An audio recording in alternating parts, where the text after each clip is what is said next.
This is the Founders Federal High School Football Scoreboard on the Sports Talk Media Network. Coming up, scores and reports from across the state and analysis from David Shelton. The Scoreboard is brought to you by Founders Federal Credit Union. Relax, you're with Founders. Now your host for the High School Scoreboard, Phil Kornblut. And good evening, everybody. Welcome into the High School Football Scoreboard brought to you by Founders Federal Credit Union. Good to have you with us wherever you are dialed in across the state of South Carolina. Perhaps you're listening to us on one of our affiliates around the state. Maybe you're watching our stream on Twitter, on Facebook, on YouTube. It's all welcome for you to take us in tonight and catch up on the high school football scores from across the state of South Carolina. We invite you to be a part of the program as well. Love to get some thoughts from high school football fans who've been to games tonight and watched a game and can share with us maybe an accurate score. That'd be nice. Or some thoughts on how a game was played or how some individuals stood out to you. That phone number, 888-898-2525, 888-898-2525. We do have reporters who will be calling in to us from across the state tonight, and we hopefully will have David Shelton with us as well. He is in Charleston at the Oceanside and Oceanside and Myrtle Beach game, and he'll be checking in with us hopefully in a little bit to give us details on that and stay with us and analyze games from across the state tonight. It's a busy night. We've got some final scores in, but we had a bunch of cancellations. As I went through the list tonight, compiling my score sheets, it turned out to be 53 canceled games. Now, some teams were canceled more than once, and some teams who were canceled found other teams to play. So you might, as we go over the list, you might hear us talk about a game that was canceled involving a team, yet that team found another game to play in. But I'm just listing all the games that were originally scheduled for tonight that were canceled for one reason or another. One team or the other had COVID, or maybe in some cases both teams had COVID issues. But we had, by my count, 53 using the information provided at scfootballstats.com. By the way, you know they are a sponsor of the Scoreboard, and hopefully you have subscribed. If you have not, now's a good time to do so. scfootballstats.com, scfootballstats.com, and that is a great place to go to keep up with all the schedules in particular. I mean, it's crazy. Every day games are being canceled. Games are being rescheduled. They're being canceled again. And they do a terrific job of keeping up with what's happening out there to the best of their ability. So it's a good one-stop shop for finding out what is happening out there on the schedule. They keep up, of course, with the wins and losses. They keep organized standings. When we get into region play, that will be important as well. scfootballstats.com. Jeff Maple does a great job with that. Let me give you some of the final scores that we have coming in here on the High School Football Scoreboard, and then we'll jump to the phones and get some reports rolling in here. Again, for you can join us as well, 888-898-2525. So we have Northwestern beating Chester tonight, 42-26. Last night, Southside Christian beat Greer. That's a 1A over a 3A, 23-15. Of course, Southside Christian's very good, defending state champion in 1A. In the Midlands, Lexington over Airport, 41-14. Saluda downs Midland Valley, 52-19. Greenwood knocks off North Augusta. Greenwood's really good, 31-7. That's a good win on the road for those Eagles. Blythewood defeats Richland Northeast, 14-10.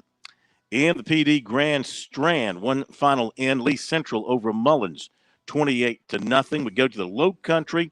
We see Stratford, a 15-14 winner over Hanahan. Couple of Skeeza finals. Hammond wins again, this time at Charlotte Country Day, 23-7. Pinewood Prep over Wilson Hall, 20-19. Let's go hopscotching around the state. SC Sports Source on Twitter, excellent site to pick up final scores on a Friday night. So we'll hopscotch? Yes, we'll hopscotch around the state. North Myrtle Beach defeats Wallace Rose Hill of North Carolina, 49-35 in a fantastic game. And we'll get the story on this one soon because Matt Smith was there and Perhaps somebody else will be calling, maybe Wayne Gray, but we'll get a report on this one. Myrtle Beach beat Oceanside Collegiate. They played this game at Johnson Haygood Stadium in Charleston, 34-31, the final. That's the first game of the year for the Seahawks. They had lost, I think, their first 3 games due to COVID, 34-31 over Oceanside Collegiate. Travelers Rest, big over Blue Ridge, 62-7. Baptist Hill, 36, Scotts Branch, 12. York, 33, Union County, 26. Philip Simmons over Bishop England, 21-12. Camden turns back Lakewood, 27-6. How about this? Gilbert goes to Hartsville and knocks off the Red Foxes 48-47. What a thriller there. Gilbert over Hartsville, 48-47. Keenan beats C.A. Johnson, 42-16. Whitmire defeats Ridgeland Hardyville, 34-16. AC Flora goes to 2-0, handing Lower Richland their first loss, 31-7. Dixie defeats West Oak, 40-16. Got a report on that game coming up momentarily. Bamberg Earhart, 28. Estill, 14. It was Charleston Collegiate over Faith Christian, 32-24. Clinton big over Calhoun County, 51-0. And I think we gave you these scores. Saluda 52, Midland Valley 19, Lexington 41, Airport 14, and Pinewood Prep over Wilson Hall 20-19. Lee Central over Mullins 28-0. And let's see, we've done that. Seneca over Emerald 54-22. Holly Hill Academy 62, Jefferson Davis Academy 6. Hilton Head Prep 14, St. Andrews nothing.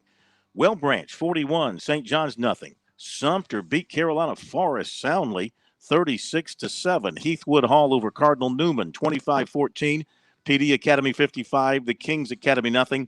Wade Hampton of Hampton 21, May River 20. Matchup of unbeatens there, and Wade Hampton goes on the road and gets that win over May River 21-20. Landrum Downs 96, 34-6. Calhoun Academy 14, Lee Academy 6. Silver Bluff 41, Fox Creek nothing. Strom Thurman 21, Josie of Georgia 12. Richard Wynn Academy 30, WW King nothing. West Florence over West Brunswick of North Carolina 41-20. Lakeview defeats Fairmont of North Carolina 24-14. Porter Gould 49, Bethesda Academy nothing. Lakeview big over East Clarendon 48-18. And you know what? That was from last week, so scratch that one. I went too far. So those are the final scores we have in at this point. We'll give you more final scores as they become available to us here on the scoreboard. Let's go out to Alex Dodd joining us from up in the upstate. He watched that Dixie West Oak game tonight. Alex, who's been in radio now going on about 10 years, and he's all of 15 years old. No, just kidding, Alex. Good to have you with us, and welcome into the scoreboard. It's always good to be on the show with you, Phil. Yes, sir. Always Tell us about the game tonight. Yeah, so it was kind of a wacky game. I mean, it started out at halftime. West Oak was down 10-9. Or actually, West Oak was up 9-3 going into the halftime break.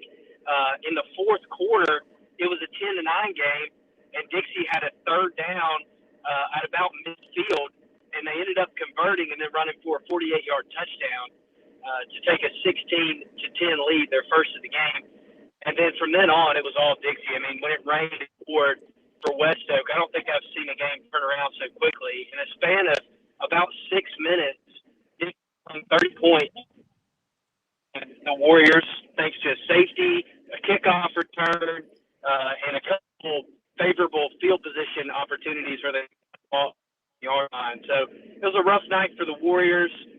Final score, 40-16. Good news for West Oak. They came back and got a touchdown there at the end of the fourth quarter, just kind of a morale booster as they go into the next.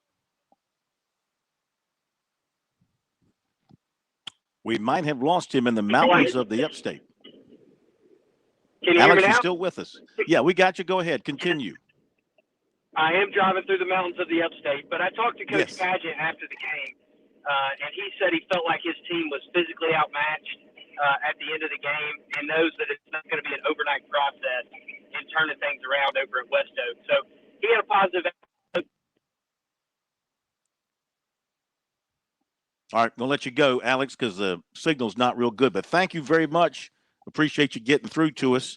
So Dixie and West Oak gets us off and running tonight here on the high school scoreboard. Thanks to Alex Dodd for getting through to us and giving us the update that he could as he's driving, navigating through those little twists and turns and mountains up there in the upstate of South Carolina. We appreciate that. By the way, over at Conway, they are late in the third quarter, and Coastal Carolina is holding on to a 35-22 lead on Kansas.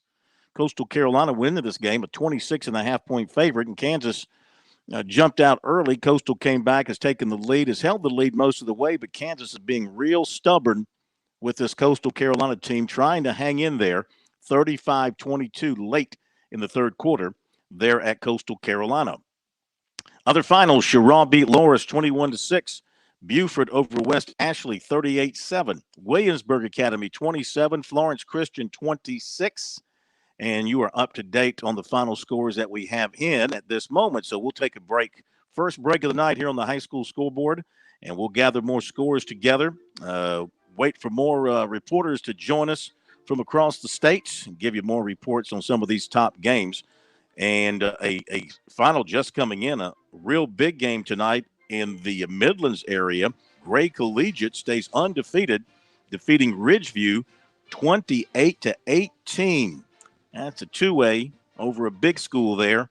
And Gray Collegiate gets the win, 28-18. Back in a moment. Save like a pro with Founders Federal Credit Union. Founders Loyalty Select account gives you the opportunity to grow your savings at our best rate yet. Fund your account through your favorite Loyalty Select product to get savings today. Not a member yet? Visit relaxjoinfounders.com or one of our more than 30 office locations to see if you qualify for membership. Services require credit evaluation. Terms and conditions apply. Founders Federal Credit Union is federally insured by NCUA. In Columbia, South Carolina, game days are our specialty. Whether you're watching the game from inside the stadium or from the big screen at your favorite local spot, the energy remains the same. Craft the perfect fall Saturday in a city where there is plenty of action on and off the field. From tubing and kayaking to Soda City to rooftop restaurants and plenty barbecue. We're ready when you are. Plan your weekend at experiencecolumbiasc.com. Keep fighting the spread. Wear your face mask. Stay 6 feet apart. And get vaccinated. Join us and fight the spread. Visit scdheck.gov/vaxfax. Hi, this is Phil Kornblut, and for me, high school football Friday nights in the Palmetto State are electric. And I want to know how all the teams in the state are doing. For that, I turn to scfootballstats.com. I've used scfootballstats.com for years as a resource, so I have all the scores and schedules right at my fingertips. And so can you. Never hunt for scores, standings, or rankings again. scfootballstats.com delivers weekly updates right to your inbox. Everything from your favorite teams, including Skeeza, all in one place. Fan subscriptions are just $25 for a full season of access. Head over to scfootballstats.com right now for a free trial. That's scfootballstats.com.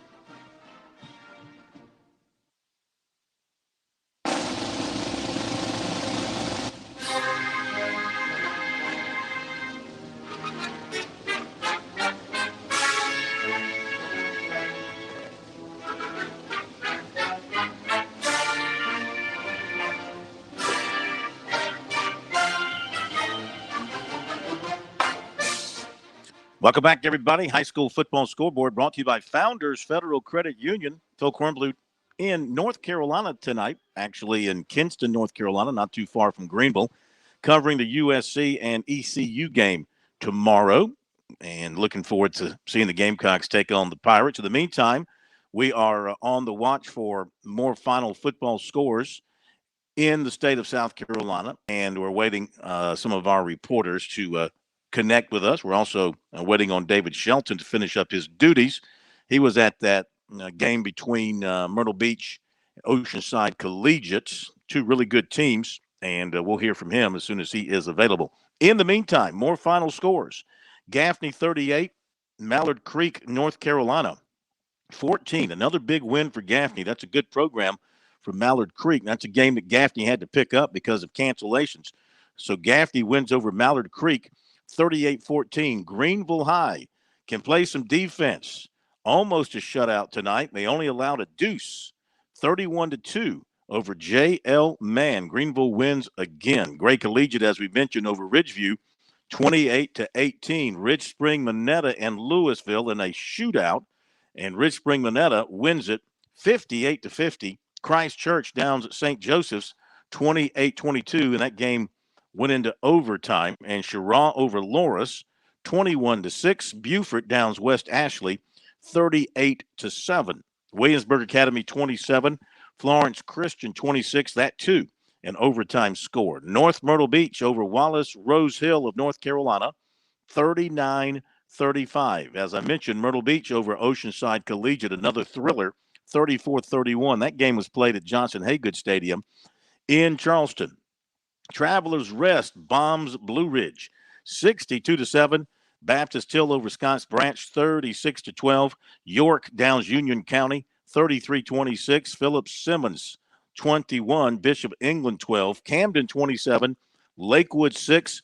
Gilbert in a exciting, close, high-scoring game. Beats Hartsville, 48-47. Keenan down C.A. Johnson, 42-16. It was Whitmire, 34. Ridgeland Hardyville, 16. A.C. Flora goes to 2-0. Hands Lower Richland, its first loss. That final was 31-7. Dixie, 40. West Oak, 16. Bamberg Earhart, 28. Estill, 14. Charleston Collegiate, 32. Faith Christian, 24. Clinton with a big offensive night. Shuts out Calhoun County. I guess the defense was good as well. Clinton, 51. Calhoun County, nothing. Blythewood, 14. Richland Northeast, 10. Lexington over Airport, 41-14. It was Saluda, 52. Midland Valley, 19. Pinewood Prep, 20. Wilson Hall, 19. Lee Central, 28. Mullins, nothing. Northwestern defeats Chester, 42-6, while Hammond goes on the road to Charlotte and beats Country Day. Final score, 23-7. Stratford edges Hanahan, 15-14. That game went into overtime. Greenwood, 31. North Augusta, 7. Seneca, 54. Emerald, 22. Holly Hill Academy, 62. Jefferson Davis Academy, 6. It was Hilton Head Prep, 14. St. Andrews, nothing. Well Branch, 41. St. John's, nothing. Sumter, 36. Carolina Forest, 7. Heathwood Hall beat Cardinal Newman, 25-14. PD Academy, 55. The Kings Academy, nothing. Wade Hampton of Hampton and May River, good one here. And both teams were 2-0 going in, and Wade Hampton wins it 21-20. Landrum, 34.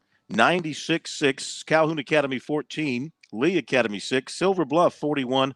Fox Creek, nothing. Strom Thurmond with a 21-12 win over T.W. Josie of Georgia. Richard Wynn Academy, 30. W.W. King Academy, nothing. West Florence, 41. West Brunswick of North Carolina, 20. Lakeview had to go and play a team from across the state line, not too far away, Fairmont, North Carolina. That's just across the border from Dillon County into North Carolina. First town you really come into when you go into North Carolina, crossing the border.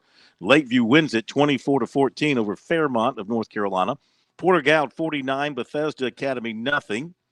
And that is the rundown of the scores that we have in at that point. Let's see what else has come in new. Andrew Jackson Academy, 52. Wardlaw, nothing.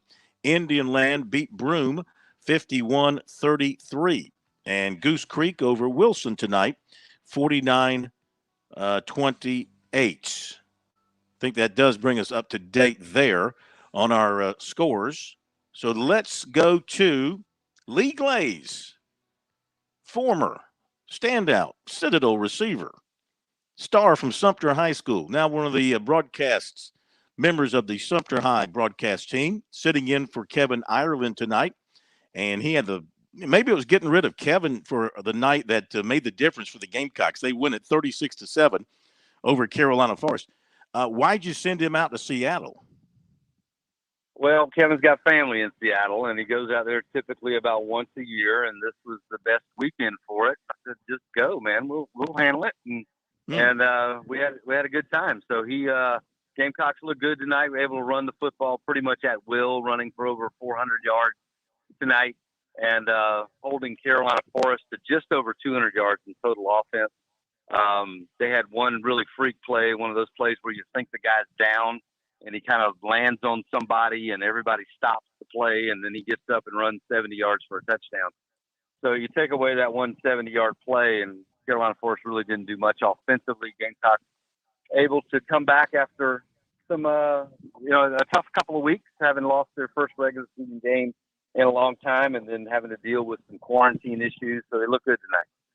Yeah, it certainly sounds like it. With the quarantine issues, I guess missing some games and practice time and all that, what has Coach Barnes, been able to do to get these guys sharper? And obviously it showed tonight. I mean, were they able to practice a great deal? Has he been pretty much at full strength with his team? Well, no, they didn't. They missed an entire week of practice, and were able to start back, I think, Monday or Tuesday of this week. And originally they were going to try to play this game tomorrow night on Saturday night, but Mark wanted to play it on Friday, so they moved it back to Friday night, which was good because then we were able to handle the broadcast and all that. But they again, Sumter, Carolina Forest a little shorthanded right now. I think Sumter, everybody's missing starters right now, but they just didn't have the numbers. I think they were some of their backups, might have not been able to make the play. And if Sumter is able to lean on you, it's going to be tough. And that's kind of what happened tonight. And it was a 14-7 ball game at halftime with Carolina Forest making that one long play. Sumter scored right before the half, got the ball first in the second half, took it down and scored immediately. And then from there, the game was really over as far as that goes. But good effort by the Gamecocks tonight. Again, anytime you run for over 400 yards, that's a good night. Oh, no question about it. And I'm always interested in your defensive players because I know you've got a pretty talented defensive line. How did that group play? Played really well. They held Carolina Forest in the second half to one net total yard rushing the football. I think they had about 60 yards total for the ball game running the football. So they had very little opportunity to run the football. Montague Rames with a couple of big plays. That counter play is something Carolina Forest runs really well. We didn't really see the running back that we expected, the Janik kid. We saw him some, but the Johnson kid came in and did a really good job. I think he ended up with probably most of their total net positive yards on that one play. But defense was good. Besides that one freak play, it would have been a shutout. What's next week for you guys? Good question, Phil. I'm focused on doing the Citadel game tomorrow, so I'm not even thinking about that right now. You can't even afford to look ahead to next week. You're looking to the next day. I look to the next day. I'm going down to do that Charleston Southern game tomorrow with the Citadel, and hopefully the Dogs can get out with a win. They need one. They need one the worst way, don't they? Yeah, but I'm going to tell you, and I don't know that I was a believer of Coastal Carolina before I went down there and watched them play about a week and a half ago. But those guys are for real. They are for real. And I've told somebody this week I expect them to probably be 11-0 and probably be in the discussion for a New Year's Six bowl if I had to put money on it. How about that? They're up 42-22 on Kansas right now, 42-22 fourth quarter. Not a surprise at all to me. They've got speed like you see at the elite 1A level. They have 19 of 22 starters returning. They have their starting offensive line. 4 of the 5 are super seniors in their 6th year, and the 5th guy was all Sun Belt last year. So they're solid. They're really solid. Lee, thank you so much, my friend. Enjoy the game tomorrow, and we appreciate the report tonight. Talk to you soon. All right, Phil. Take care, bud. Bye-bye. Thank you. Lee Glaze with the story of Sumter's win tonight, convincing win over Carolina Forest. Okay, a break here at the bottom of the hour. We'll come back and catch up on the scores. If you missed any, you're at the right place because we'll catch you up and we'll talk to more people out there around the state when we continue High School Scoreboard, Founders Federal Credit Union. Be right back. Right now, people are home with their pets more often, and I think especially with the shedding, they're more cognizant of what's going on and that it's an actual issue. Olive got some skin issues. He gets really going and scratching. Excessive shedding, a lot of just scratching and itching. Digging, scratching, and itching and biting. On top of that, he was starting to get black buildup in his ears. DINOVITE.com.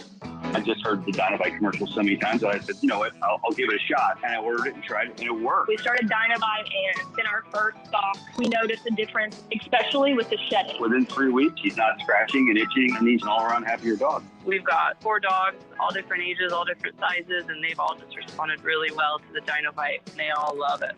We will be using Dynovite for life. You won't believe how happy your dog will be. We order our Dynovite from Dynovite.com. DINOVITE.com.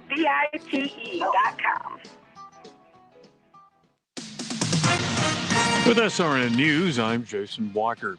New federal vaccine requirement for large companies raising concerns over whether it will be even more hard now to retain workers or, in some cases, find new employees.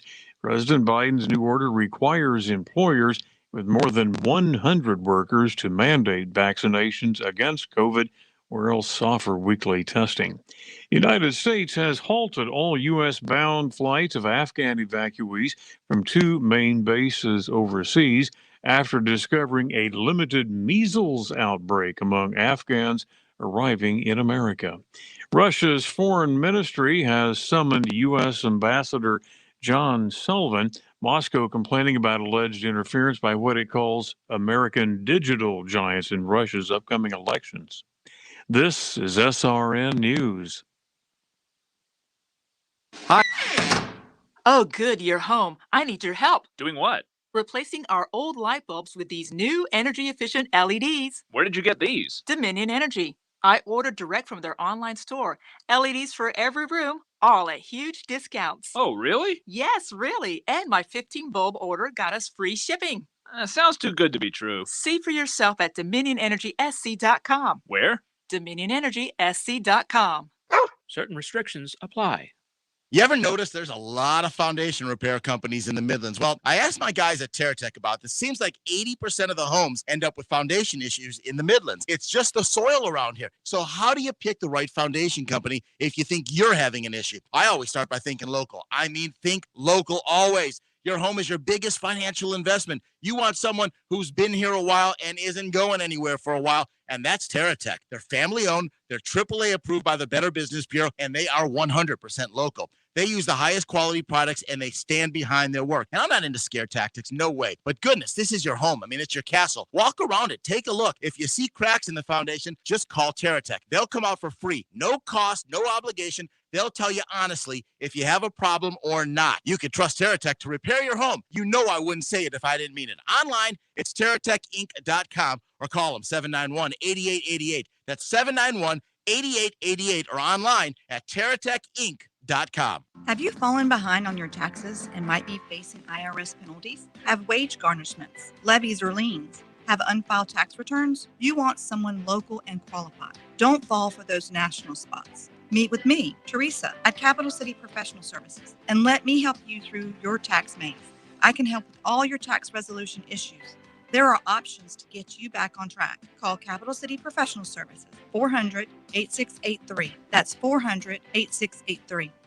If you owe the IRS back taxes, then get ready to pay up. The IRS has giant private collection agencies actively tracking down folks who owe the IRS. So if you think dodging them was stressful in the past, it's going to get a whole lot tougher. Optima Tax Relief has this advice. Don't wait. Solve your tax problems now before it's too late. Optima Tax Relief works to stop the demand letters, stop the aggressive collection actions, and stop the IRS collectors from targeting you. Ask Optima about the Fresh Start Initiative, one of the biggest breaks the IRS has ever offered. If you qualify, you could save thousands, and nobody knows this program better than they do. Optima is A+ rated with the Better Business Bureau, and they get results, having resolved over $1 billion of tax debt for their clients. Get a fresh start. Call today for your free consultation. Call 800-343-6460. 800-343-6460. 800-343-6460.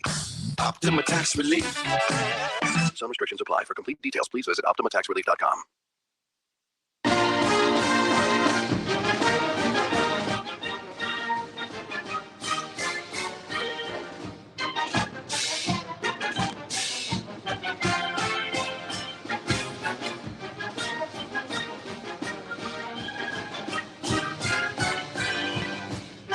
Back we are, the high school football scoreboard on this beautiful Friday night here in North Carolina. It's beautiful here. I'm sure it's beautiful back in South Carolina as well. Temperatures very, very mild. You know, I guess you lose a little something because of COVID and the aggravation and the cancellations and all that. And on the other hand, we've gotten beautiful weather. You know, if you'd have told me beginning of the football season here in mid-September, we'd be talking about temperatures in the 60s for high school football in South Carolina, maybe 70s. I'd say, you know, that ain't going to happen. And low humidity. It's been great tonight. It's going to be great tomorrow for college football as well. More scores coming up. Let's get to some of the reporters who are kind enough to join us tonight. Monty Dutton, our old friend, the full Monty, on the Clinton Red Devils tonight, who knock off Calhoun County in a big way, 51-0. Monty, it's great to have you with us. You're going to be writing about the offense or the defense of the Red Devils tonight? Imagine this is one where if you're a sports writer, people think that when you have a great game, that's hard to write. They write themselves. This is when you show whether you can write or not, when you have a 51-0 game. But several things that you do. I think it's called you featurize. But I think that the key thing is, first of all, Clinton has a debt of gratitude, even though they beat the stuffing out of Calhoun County. Clinton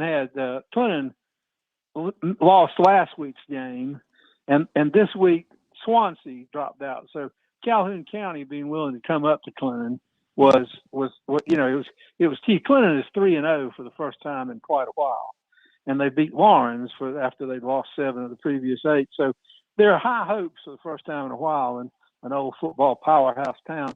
And Clinton just pretty much, I don't know, everybody scored. Jack Corey Gary and G-Sean Copeland, and there was a long touchdown pass to Wilson Wages. But the most newsworthy item, as a veteran watcher of Clinton in recent years, is that Clinton successfully converted 7 of 7 extra points. But also it was a rough night. Clinton was Calhoun County had a safety on the opening kickoff of the second half. That's why it was 51-0. But Clinton. There's a few weeks. There's a tough conference. They've got a region foe in Chapman, and Union County's always talented. So, but Clinton is pretty much for real.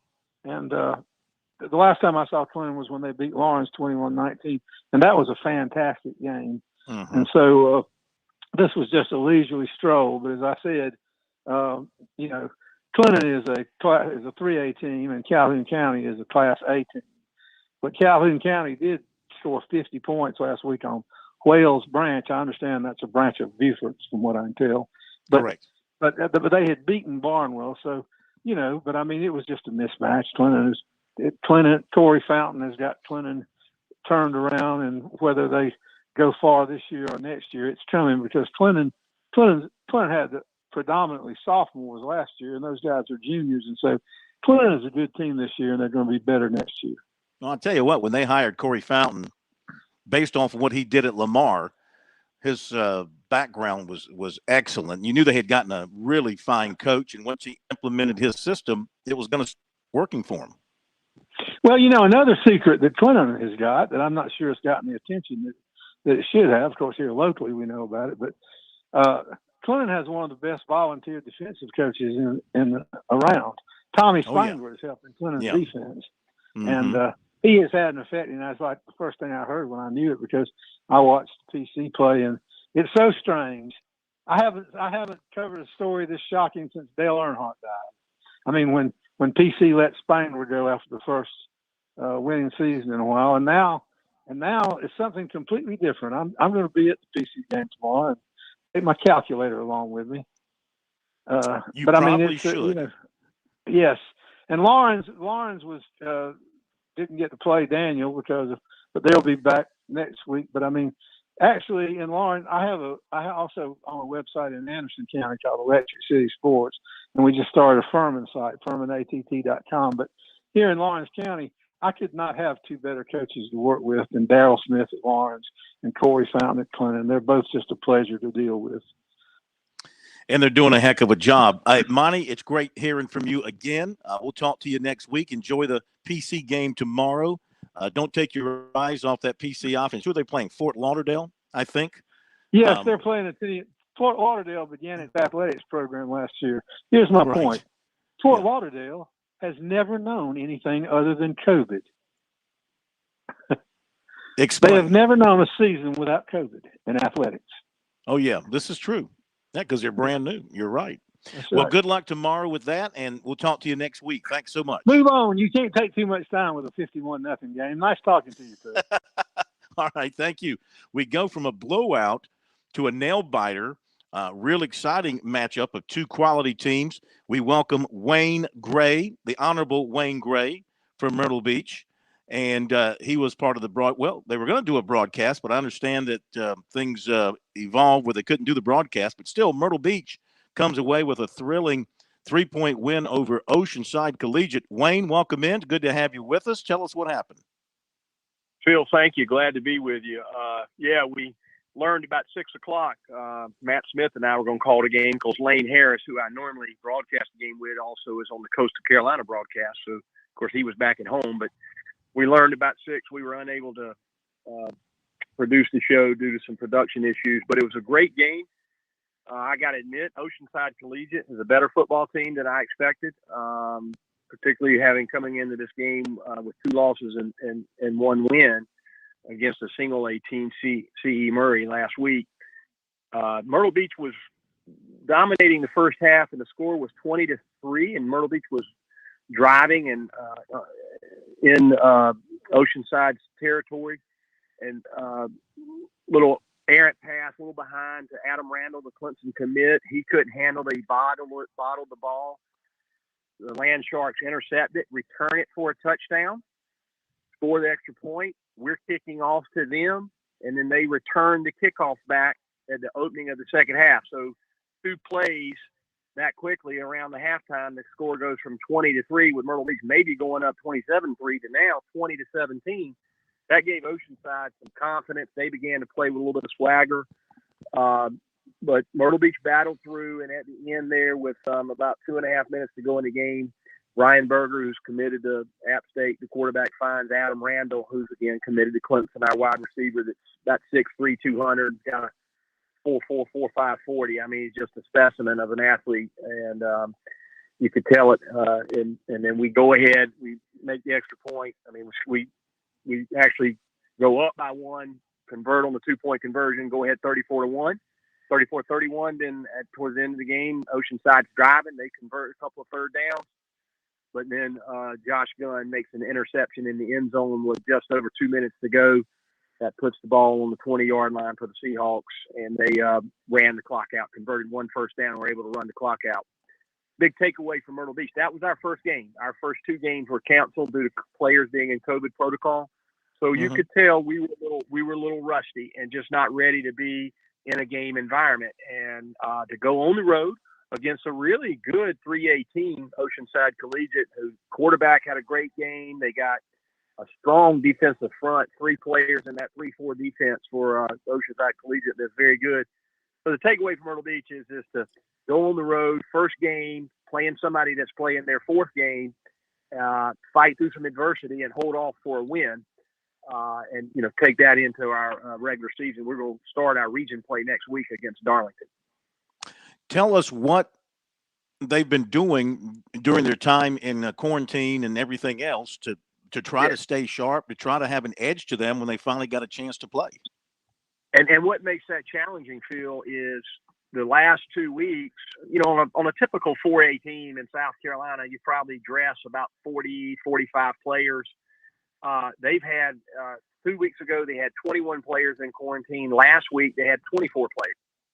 So you're only practicing with 20 guys. So it's really hard to get any momentum and do things other than just almost kind of individual station stuff. It's very difficult to do anything as a team or as an offense or a defensive unit. So and they had everybody got back last week, and you got to practice according to high school league rules. You got to practice 3 days before you can go play a game if you've been off of an injury or under COVID protocol. So it's really only been this week that they've actually had a complete unit where you could do a full offense or defensive drill. So it does make it tough when these teams are missing that many players due to protocol. Well, it's going to be fun to see them moving forward because we know Myrtle Beach is really, really good, and you're going to have a deep run in the playoffs this season. I think Oceanside Collegiate, which has had a couple of tough losses now, but they're really, really good as well. And when they get to the playoffs, they could make a deep run too. Two quality teams meeting tonight. And I guess the only reason they played was because of COVID cancellations, right? This game was just kind of thrown together. Exactly. We would have normally been playing Socastee, which is a crosstown rival. They compete in 5A. That region decided to only play region games. This game opened up. Oceanside had an open as well. And you're right. Oceanside last year had to forfeit the second round of the playoffs to Camden because of COVID protocol. And so I was anxious to see them. And Joe Call, who used to be at Somerville and is the legendary grandson of the legendary John McKissick. So they were a really good football team. And I think they'll make a strong run in their 3A division this year. Okay, Wayne, thank you very much. By the way, Coastal is up 42-22 and driving, looking to put the old nail in the coffin there against Kansas, and looking very strong against a Power 5 team, making a visit to Conway, the first one to do so. It looks like they're going to come away with a victory. They're up by 20, so a touchdown. You know what that means? Right now, there are a lot of people with a variety of interest in this game, because they're 26.5-point favorites. A touchdown and the extra point is a cover. So a lot of people keeping an eye on this one across the country, I'm sure. Not that you were looking at it from that standpoint. Phil, he is Guess gone. Wayne's gone. Talking to yourself. Okay. Am I talking to myself? Thank you, Pat. Well, hopefully not to myself. It, though. I picked them to cover. I believe you picked Kansas, right? Right. Yeah, I took the points. And they're probably going to knock it in. They're up 20, touchdown, the extra point. That makes a difference to a lot of people out there for sure. All right, let's hit the break. Thank you, Wayne, for that great report on a tremendous ball game. We'll come back and update you on some scores, maybe hear from some other people, maybe talk to a couple of coaches as well. Here shortly, I would hope that we're going to connect with David Shelton and get his thoughts on things as Coastal indeed knocks it in for another touchdown, extra point away from going up for a cover standpoint. We'll see if that happens. Not that I'm rooting against them to miss the extra point. Far be it from me to do anything like that. We'll be back in a moment. Relax on and off the field with Founders Federal Credit Union. With services like Founders Online and the Founders app, you'll enjoy all the perks of a big bank with local personalized service. If you're looking for low rates, look to Founders. Not a member? Joining Founders Federal Credit Union is easy. Visit relaxjoinfounders.com or one of our more than 30 office locations to see if you qualify for membership. Services require credit evaluation. Terms and conditions apply. Founders Federal Credit Union is federally insured by NCUA.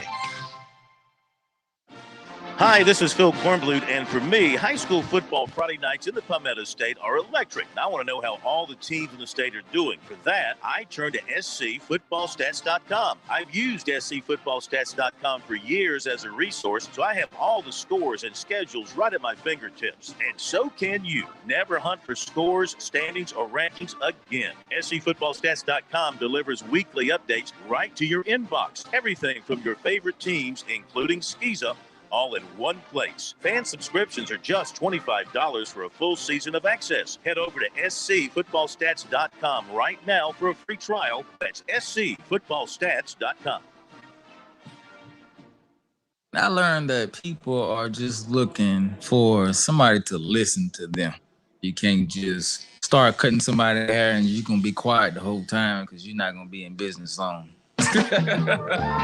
The South Carolina Education Lottery has provided over $800 million to help students attend technical colleges across our state, investing in a new generation of entrepreneurs, just like James. Your passion is our purpose. We understand how important it is to have transportation you can rely on. So no matter what the road ahead brings, we'll be there, offering you and your family the support that's made Farm Bureau Insurance a trusted name for nearly 70 years. You deserve more. You deserve a promise. Learn more at scfbins.com. In Irmo, call me, Alex Satterfield, at 803-749-9171.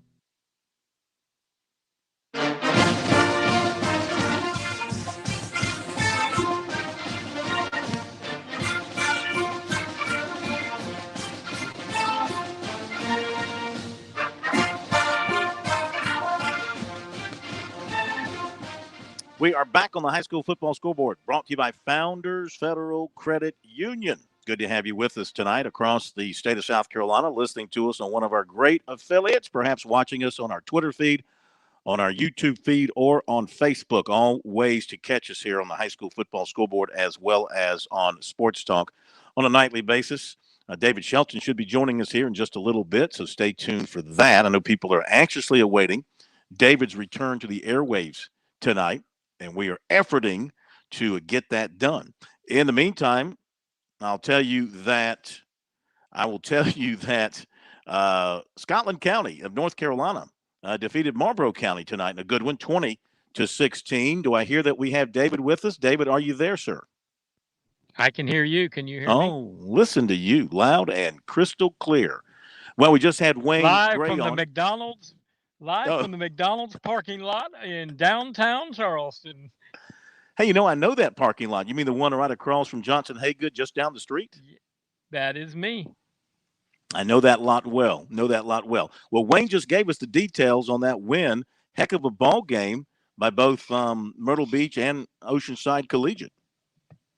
Yeah, it was. It was a really, really entertaining game. Probably the best game I've seen this season. I mean, last week's Dorman Fort D game was good, but this had a little bit of everything. It had some big plays, kickoff return, almost about 100-yard kickoff return for a touchdown, and Oceanside got down early, 20-3. It looked like it might get a little ugly, but they battled back. They ended up having the lead, 31-26 late in the game, and then Ryan Berger and Adam Randall connected for the third time. And I tell you, I don't know how many games Myrtle Beach is going to win, but if any team they play cannot cover Adam Randall, they're going to lose. That man is a football player, and Ryan Berger gets him the football. They have some other weapons. They got a freshman receiver that's about 6'4". Looks like he's going to be a real stud. And for them playing their first game, I thought they played pretty clean, pretty good football. They had only a few penalties, and they got a little cramped and got a little winded there. Oceanside put some pressure on them, but I think Myrtle Beach is going to do very well this season if they can, continue to play games and get some games under their belt. Randall had to kind of bide his time a little bit and play behind, alongside, but maybe in the shadow of Jones, I think it was, the outstanding receiver last year who went to North Carolina. So now that he's a standout guy and the go-to guy, how does he look to you? Oh, he's really good. I mean, he is he's about 6'3", about 200 pounds or so, can really runs great routes, has really good hands. He made some tough catches tonight with some guys on him, and he ran away from some people. His first touchdown, he caught a little 8-yard out, turned it upfield, broke 2 tackles, and ran to the end zone untouched after that. And I was just like, wow, yeah, he's a big timer. I mean, he's a guy going to Clemson, fits right in with the kind of receivers they like, and that they try to recruit. So I think, he was kind of banged up last year. He was really good last year. He was never really healthy.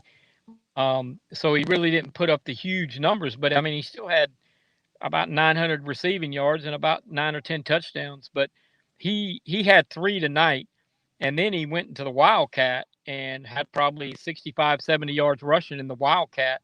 I mean, he's their best player, and he's going to be, if he stays healthy, he's going to have a huge year. All right, stand by, David. Let me hit some scores up real quick, and then Chris Daring with a report on a Midlands game. But we got some scores here we need to put out there. We have Irmo beating Crestwood 45-18. We mentioned Scotland County over Marlboro 20-16. Riverside wins again, beats Eastside 40-7. Pisgah of North Carolina beats Pickens 38-14. Wren gets its first win, 55-28 over Easley. Blackville Hill to 34. McBee 16. How about this one? And David, after the break, we'll dive into this. West Side beat Burns 64-62. West Side over Burns 64-62. First win for the Rams. Bluffton over Thomas Hayward 29-22. TL Hanna beats BHP 43-10. St. James over Socastee 37-33. Brooklyn Casey 42. Chapman 35. Fairfield Central 35. Westwood 32. Piedmont of North Carolina 34. Fort Mill 28. Andrew Jackson 34. Battery Creek 20. Timberland 26. Lamar 14. Spartanburg gets a win over Boiling Springs 52-13. Daniel defeats Hendersonville of North Carolina 42-13. Great Falls 36. Hemingway 32. Cane Bay 18. James Island 8. South Point 51. Shelby of North Carolina 37. St. John's Christian 40. Christian Academy nothing. I think we've caught up everything. So Chris Deering joining us to tell us about the game he was watching tonight between here in the Columbia area. This would have been between Keenan and C.A. Johnson, and Keenan comes away with the win, 42-16. Chris, good to have you with us. Tell us about the Raiders tonight. The Raiders look pretty good, Phil. I think they improved to 2-3-0 on the season. No, excuse me, 2-1 on the season. But they have some playmakers. Their quarterback is a junior, Hernandez O'Neal. He threw for 3 touchdowns and ran for another. Marquise Williams, the running back, the last 2 weeks he's rushed for combined about 400 yards. He had 2 touchdowns tonight. And really and truly, to sum this game up, though, they forced 7 turnovers on defense and recovered 3 onside kicks. So they basically had 10 extra possessions in this game. So, just a great performance by their defense. And they open region play next week against Fairfield Central, and that's going to be a pretty good ball game. I think that might go a long way in determining that region champion. Not a lot of people are talking about Keenan, but I think they got a pretty good football team. Well, it sounds like it. I don't think I've ever heard of a team recovering 3 onside kicks like that. I mean, was it just the way the ball was bouncing, or they have some technique they use? Well, the first one, I think they just caught C.A. Johnson off guard, but they onside kicked it about every time. I think they only kicked it deep once. So it was just, I guess it was the way the ball was bouncing. It was their night tonight. And that program, they lost a kid to a tragedy a couple weeks ago, just like Dutch Fork did. So they've been through a lot. And it's good to see them have some success. And it's been a long time since they've had any, so it's good to see them winning some football games. Absolutely. Chris, tell everybody where they can read your stuff. In the high school sports report tomorrow, and also check out Prep Red Zone, and you'll hear about a bunch of different players from the game tonight. Sounds good. Thank you, sir. We appreciate you very much. Good hearing from you. Thank you. Talk to you next week. Thank you. All right, Chris Deering with the story on Keenan. Keenan, up and coming, David. You see an improving team there? Yeah, I mean, I think they're going to, like Chris said, I mean, them and Fairfield Central are probably going to decide that region, and they're playing next week.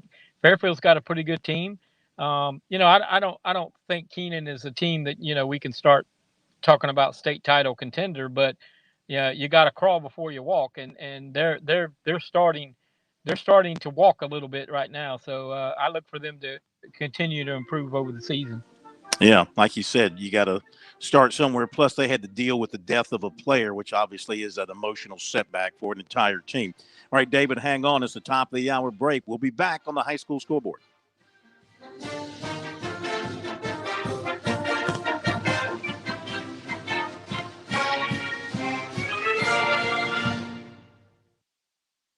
Local in the morning, afternoon, and evening. Columbia's local talk radio experience. 107 The Point. MakeThePointRadio.com. The Point. The Point. WQXL Columbia, W264DF. Grills, outdoor kitchens, fireplaces. Summer sizzle starts with Bart. This is 107 The Point. News this hour from townhall.com. I'm Jason Walker. President Biden says he's disappointed in GOP governors who are blocking mask and vaccine mandates. White House correspondent Greg Clugston reports. The president took his new COVID-19 message to a Washington, D.C. middle school where he said if schools implement masking, vaccinations, and testing, then children can be safe in schools, safe from COVID-19. Asked about Republican efforts to fight his vaccine mandates, he said he was disappointed in GOP governors who he said have been so cavalier with the health of their communities. Well, we're playing for real here. This isn't a game. Greg Clugston, Washington. 20 years after terrorists brought down the World Trade Center, people still coming forward to report illnesses possibly related to the toxic dust. To date, the U.S. has spent nearly $12 billion on care and compensation. Rapidly moving thunderstorms with lightning and very little rain drawing across Northern California the past day or two, raising the new risk now of wildfires in the region. Also at townhall.com, correspondent Ben Thomas says there's more evidence of rising inflation. The Labor Department reports inflation at the wholesale level climbed 8.3% last month from August 2020. That's the biggest annual gain since the department started calculating the 12-month number. Supply chain bottlenecks and a shortage of workers have been a major factor, but Fed Chair Jerome Powell has called the price spikes temporary. Transportation Department detailing efforts now that it's making to help airline customers who did not get refunds after their flights were canceled during the early days of the pandemic last year. Department says it investigated 20 airlines, 18 of those probes still going on. More on these stories at townhall.com. The United States has killed Osama bin Laden. Hours after that announcement, the White House leaked that it was SEAL Team 6 that carried out the operation. Al-Qaeda placed bounties on the heads of all Navy SEALs. Then, just 3 months later, Extortion 17 requesting permission to take off. The U.S. Army helicopter carrying many from SEAL Team 6 and others entered the Tangi Valley. That's all flash. You see flash? Anybody out there? We have a fallen angel. Fallen angel. Roger. Extortion 17, the provocative new film telling the story of the largest loss of life in U.S. Special Forces history. Now playing on SalemNow.com. Questions quickly arise. Why did it take 17 minutes to fly a 10-minute mission?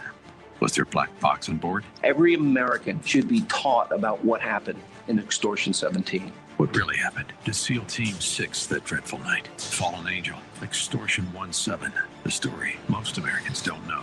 Watch exclusively at SalemNow.com. A judge has temporarily blocked Florida's anti-riot law in a win for several groups claiming the law was unconstitutional. U.S. District Judge Mark Walker ruled the bill violated the First Amendment. According to Walker, plaintiffs and their members' First Amendment rights are chilled by parts of the law. Walker declared the legislation was too broad and made the definition of a riot unclear. The bill includes not letting those arrested during a riot post bail until their first court hearing and doesn't allow cities to cut police budgets without state approval. Florida Republican Governor Ron DeSantis said that the state would be appealing the decision, and he is confident he will win. Bernie Bennett reporting. A federal judge ordering Apple to dismantle part of the competitive barricade guarding its closely run App Store, threatening one of the iPhone maker's biggest moneymakers, could also potentially save app developers billions of dollars that would encourage them to lower prices. Breaking news and analysis, townhall.com. WQXL Columbia, W264DF. Grills, outdoor kitchens, fireplaces. Summer sizzle starts with Bart. This is 107 The Point. On the battlefield, there's a saying America's military men and women live by. Never leave a fallen warrior behind, ever. Off the battlefield, Wounded Warrior Project operates with the same goal. Wounded Warrior Project was created to help our men and women returning home with the scars of war, whether those scars are physical or mental. Wounded Warrior Project. We never leave a fallen warrior behind, ever. Learn more about what we do at woundedwarriorproject.org. By the way, before we do what's supposed to happen here, thank you for pushing the button.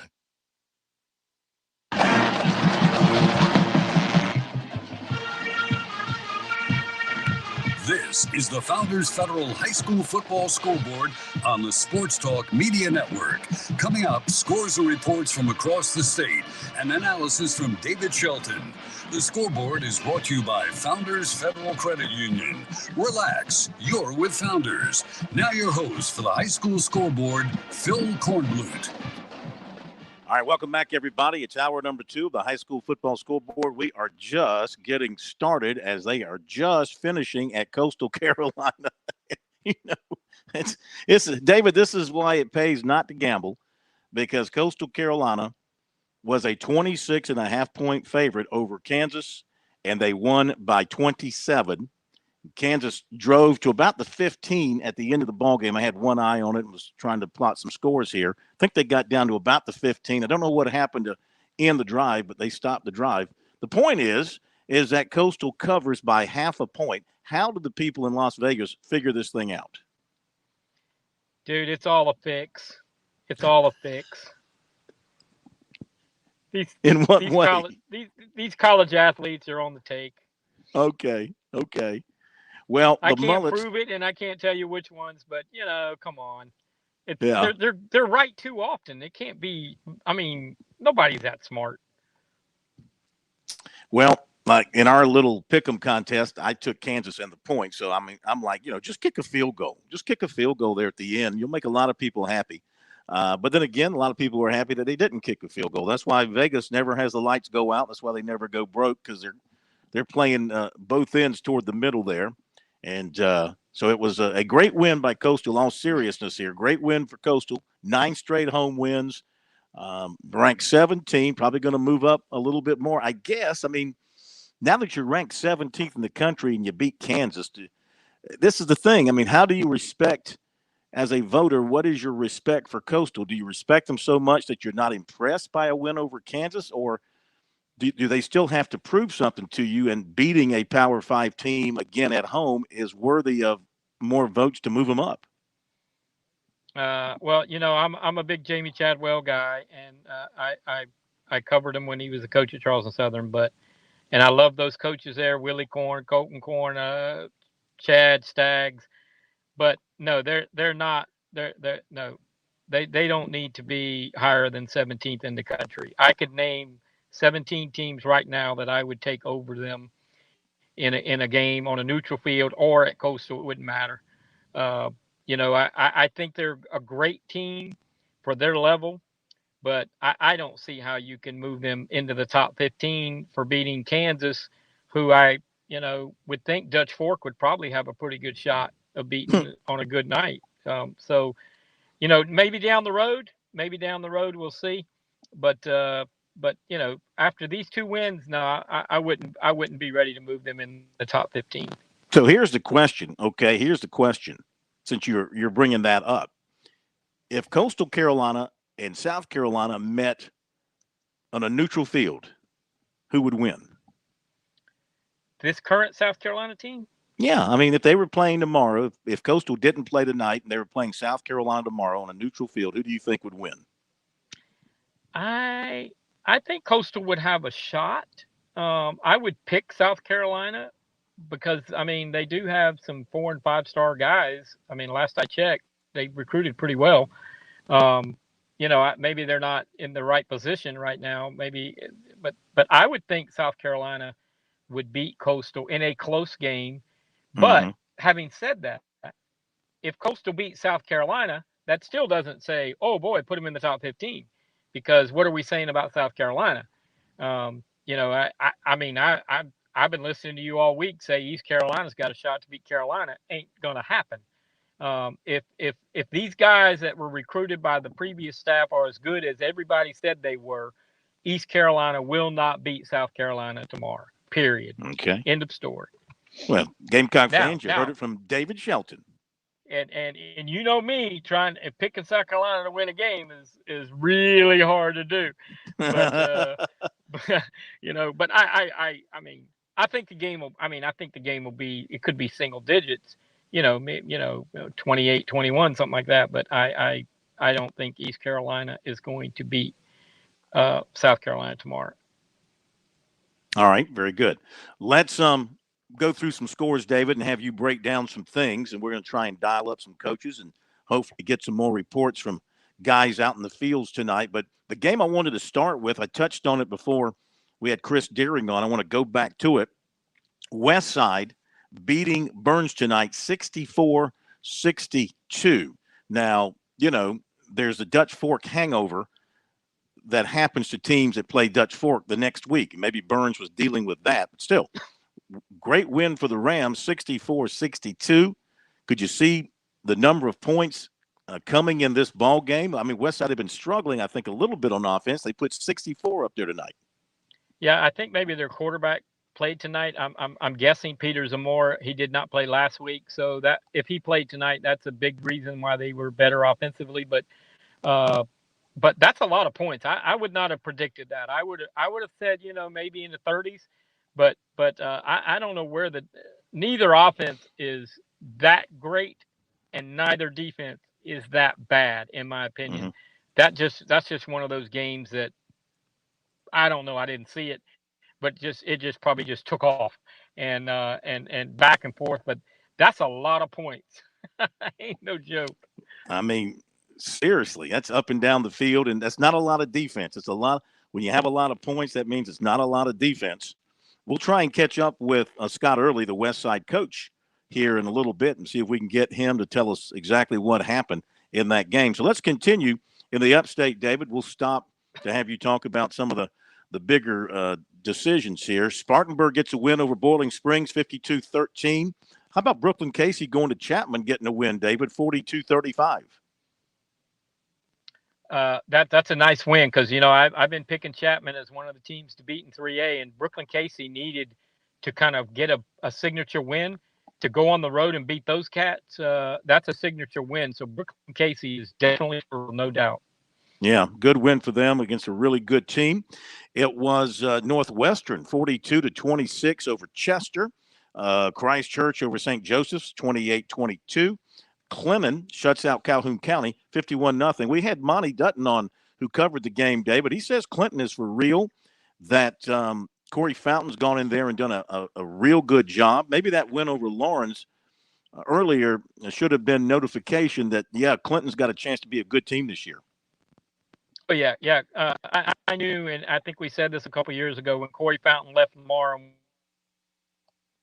around, and the process is, I guess they're in year 318 was his first year, so they're well on their way. And I heard Monty say that they played a lot of underclassmen last year, so these guys are veterans now. And you know, again, I'm not sure ready to contend for the state title, but maybe in a year they will be. But they're going to be very good. Corey Fountain's a hell of a football coach.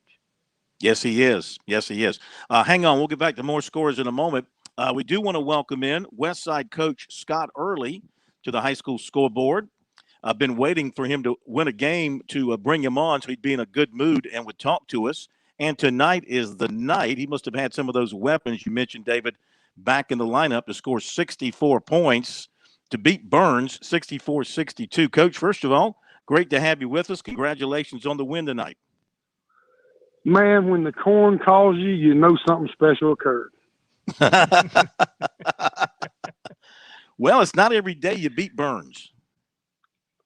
No, but when you get all your people back and from COVID, and you believe in what you do, and you believe in each other, and you trust the Lord, good things happen to good people who work hard and do things right. Tonight was an amazing night, and just hope we taught some lessons to young people that sometimes get mixed up, and you know, anything's possible. And they had a great week of practice, and just believed that we could get this done, and just probably one of the most memorable games of my career, to be honest with you. So, you know, go from 0-2 beating Burns, and, you know, if we have our people in week 1 and 2, I think it's a little different. But there ain't no excuses in this game, and, you know, now it's just a moving target. Who's going to play, who's not going to play.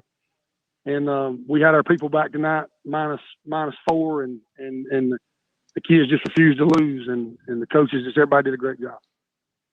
Well, I'm not going to ask you to go through the play-by-play here, but kind of give us a general feel of how you won this game. Were you having to hold on at the end? Did you rally late? How did it come down to a 2-point game? I mean, it was a heavyweight fight in the fourth quarter. And then we took a 11 or 12 point lead, and they came back, and we just held on at the end with, had the hands team out there twice, recovered 2 onside kicks perfectly, and just melted the clock and got out of there with a W. But it's one of them games that's hard to describe unless you was here. Yeah. Wish I'd been there. How'd your quarterback play? David mentioned you probably had your starting quarterback back tonight. Yeah, he was back in his Pete's best game since he's been here. I mean, there's no telling how many yards he threw forward. He was just, he could have easily been playing at Marshall tonight. He played that well. I mean, he had his best game since he got here. But it wasn't just him. I mean, football's about blocking and tackling, and we blocked and tackled, and we were good at the point of attack. And their personnel, I mean, they were probably better than we were, but I think we were just hungry, and we just been through a lot. It's galvanized us, and ball bounced the right way, and we come out with a win. David, you have a question or two for Coach Early? Yeah, I just wondered, Scott, when you talked a little bit, you touched on this a little bit about kids persevering in adversity, and we've had so much in the last where young teenage boys are having to grow up a whole lot quicker than maybe they used to. But just kind of talk about what you say to these kids and how they're responding, and maybe not just you, maybe you have other coaches but this is a tough deal that these kids are going through right now.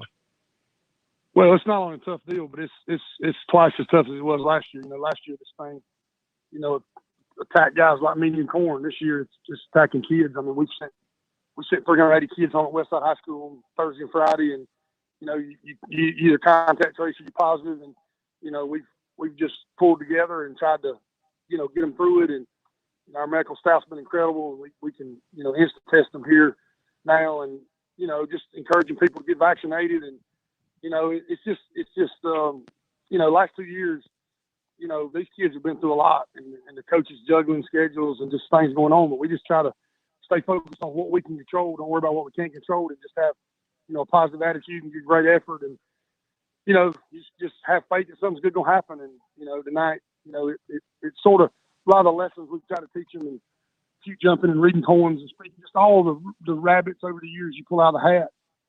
They got some validation on that tonight, just to put your head down and listen to the right people.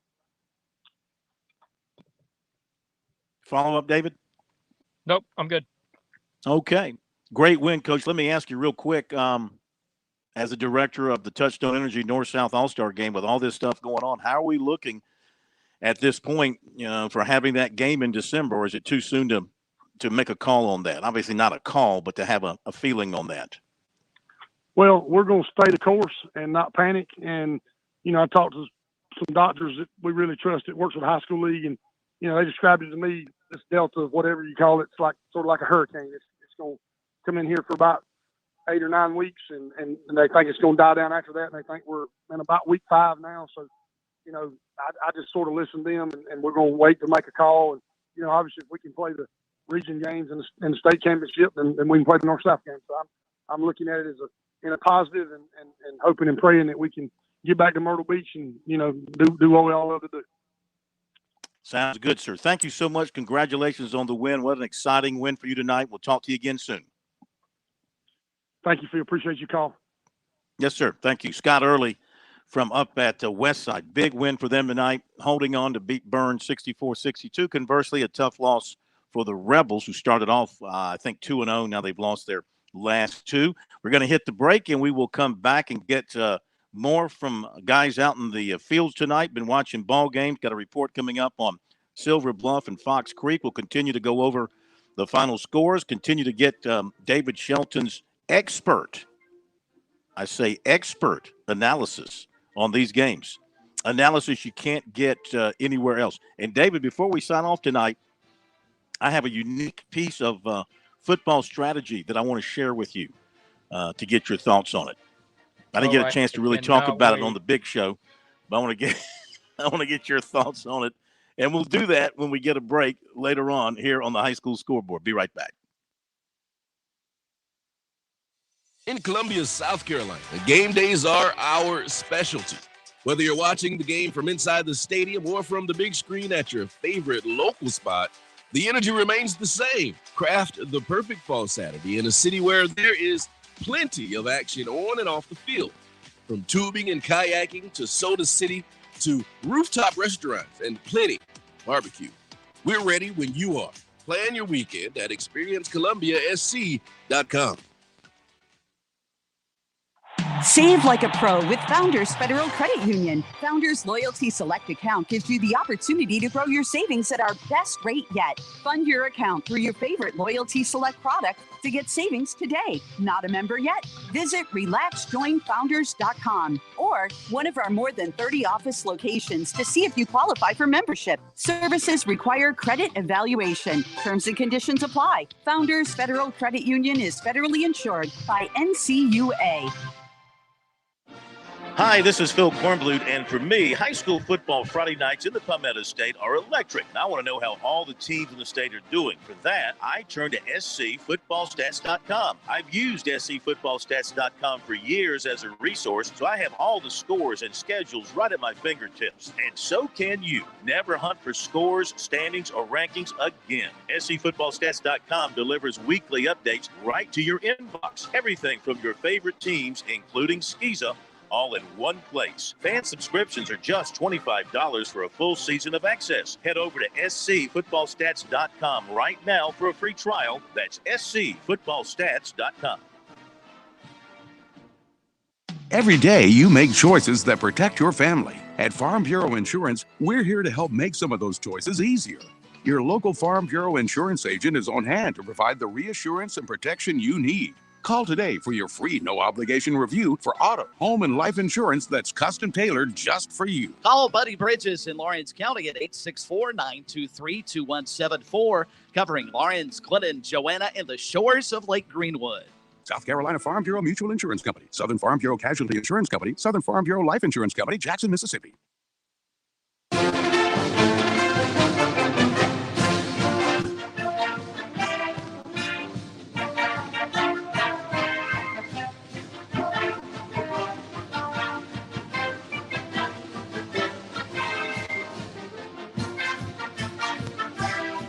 Quickly, we go back to some of our outstanding reporters in the fields tonight. Garrett Mitchell with the story on Silver Bluff and Fox Creek. Garrett, good to have you with us. Thank you for giving us a call. Tell us about your game. Well, absolutely, Phil. Good to call back in. I missed last week. Of course, my Wizard Wolverines didn't play, and they were off again tonight. But saw a really great Silver Bluff ball club tonight. I've got a good friend of mine is a big Silver Bluff guy, so couldn't pass up the chance to go down and spend some time down there. And Silver Bluff came away with a 41-0 victory over Fox Creek. And that run, Silver Bluff is now 2-0, and they have not allowed a point this year on defense. Phil, they beat South Aiken 40-0 2 weeks ago. So Silver Bluff's looking very, very good down in 2A Lower State. Boy, it sounds like it. And they had plenty of offense tonight, too, rolling up 41 points.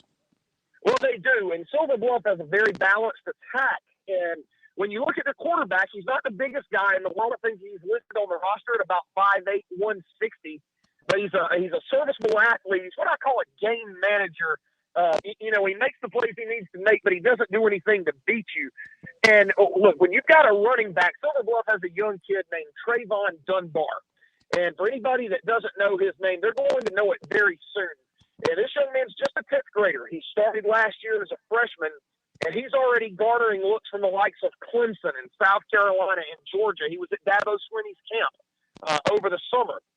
And this young man is, quite frankly, electric. And tonight he ran up 220 yards rushing, 4 touchdowns, and that was just in 3 quarters of work. So Silver Bluff is really set up. All of their skill guys are all underclassmen. The quarterback's a junior. So look out for Silver Bluff. I think they probably come out of the lower state in 2A and meet up with the likes of maybe an Abbeville or Saluda. But D'Angelo Bryant, Silver Bluff player from years past on those great teams under Coach Al Lown, has invigorated that program, and it's really nice to see the Bluff making a comeback because they've got quite a team this year. Hey, thank you very much for the update, Garrett. Always good to hear from you. We'll talk to you next week. Sounds great. And Woodruff will be back in action next week. Hopefully, if all goes well, they're out of COVID protocol, and they'll be on the road taking on the Belton Honea Bears. So I hope to have an update next Friday. Thank you very much. And also your other team up there that you guys cover on WQUL, Dorman, was also off tonight because of a cancellation. Let's go to Lou Bezjak from the state.com. He saw a really good matchup in the Midlands, AC Flora, Lower Richland, both undefeated coming in. Flora had played one game. And Lou, the defending champions kind of showed their stuff tonight. Yeah, they looked pretty good. I mean, there were some spots where they were sloppy. A lot of penalties and that, but defensively they were so good last year. I didn't think this year's defense could be close, but they've looked good, only allowing 7 points in 2 games so far. Phillips Daniels also had a good game at quarterback, threw 3 touchdown passes, and I think Crew Bates caught a couple touchdown passes. So they look good. It's a good win for them, going into a couple tough 2 more non-region games. They got Camden next week, and then they play Chapin the week after. Hey, for LR, they've been playing so well. How disappointing a loss is this? Not just the loss, but I mean, losing by 24 when they probably went in thinking they could play with the Falcons. Yeah, they did. They had a lot of confidence coming in 3-0.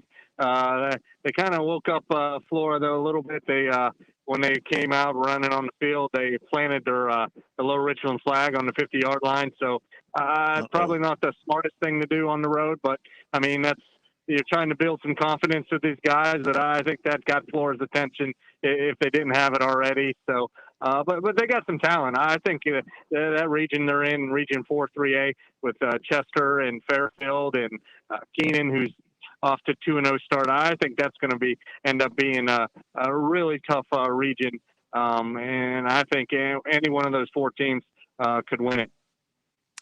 Anything else really catch your attention tonight from around the Midlands from the games you've been able to monitor? Gray beating Ridgeview, I think, really kind of sent a message. Gray's never beat a 5A school before. Ridgeview is number 5 in 5A, and I think this Gray team, they got to win over Camden earlier this year, and now to beat them, Ridgeview at home, I think really solidifies their spot at one of the teams that definitely could maybe knock off Abbeville. I don't know if it will get it done, but this group, they got a lot of confidence, and they're not afraid to play teams. Like I said, they played Camden and they played Ridgeview and beat Oceanside and beat Legion Collegiate. So they played some tough teams so far, and they're going to be tested in that region, which has the likes of Saluda and Newberry and that. So that's going to be another fun region look out for in 2A. Do you think the in-state teams are going to go back and regret not doing more recruiting of KZ Adams? I mean, he looks like he's the real deal. He's like the dynamite on that offense.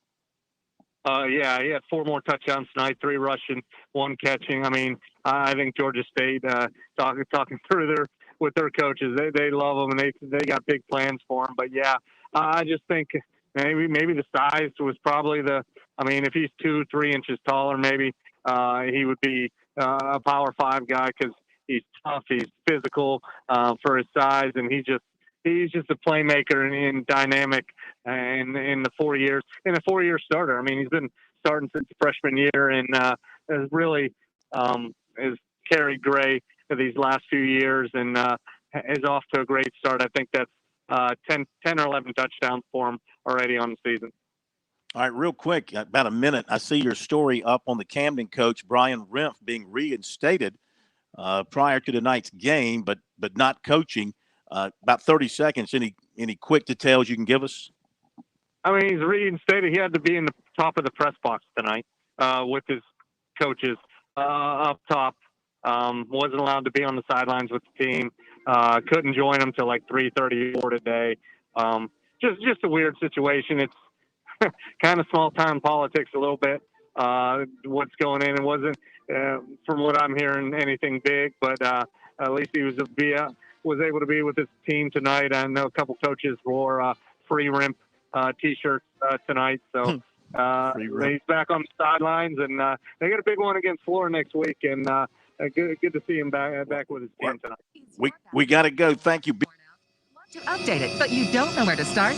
Then let BCI Bath & Shower show you how to turn that old bath into an aisle of beauty and functionality. Our residential bathroom solutions provide the best value on the market, and our customer service is second to none.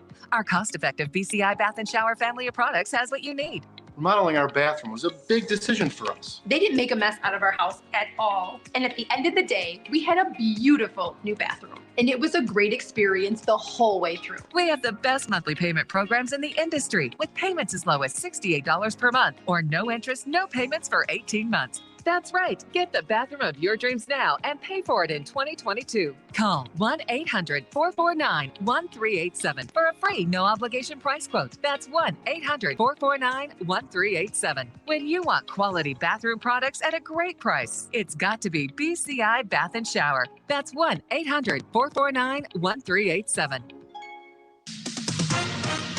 With SRN News, I'm Jason Walker. New studies finding that COVID vaccines remain very effective against hospitalizations and death. That's even against the Delta variant. CDC tracked more than 600,000 virus cases in 13 states. As Delta surged over the summer, those who were unvaccinated were 4 times more likely than the fully vaccinated to get infected. New federal vaccine requirement for large companies, raising concerns over whether it will now be even harder to retain employees or find new ones. President Biden's new order requires employers with more than 100 workers to mandate vaccinations against COVID. Or, if they can't do that, offer weekly testing. This is SRN News.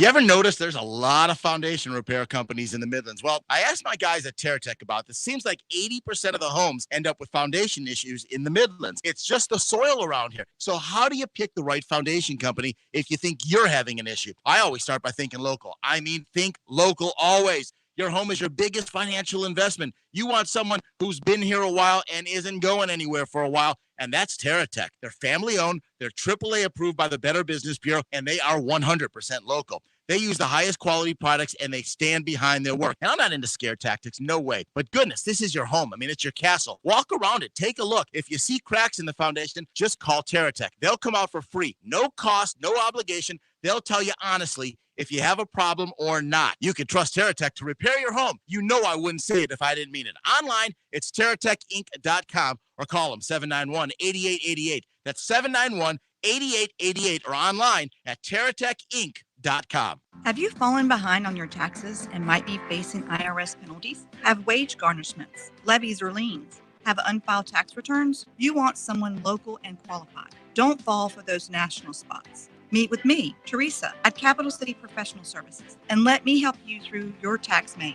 I can help with all your tax resolution issues. There are options to get you back on track. Call Capital City Professional Services, 400-8683. That's 400-8683.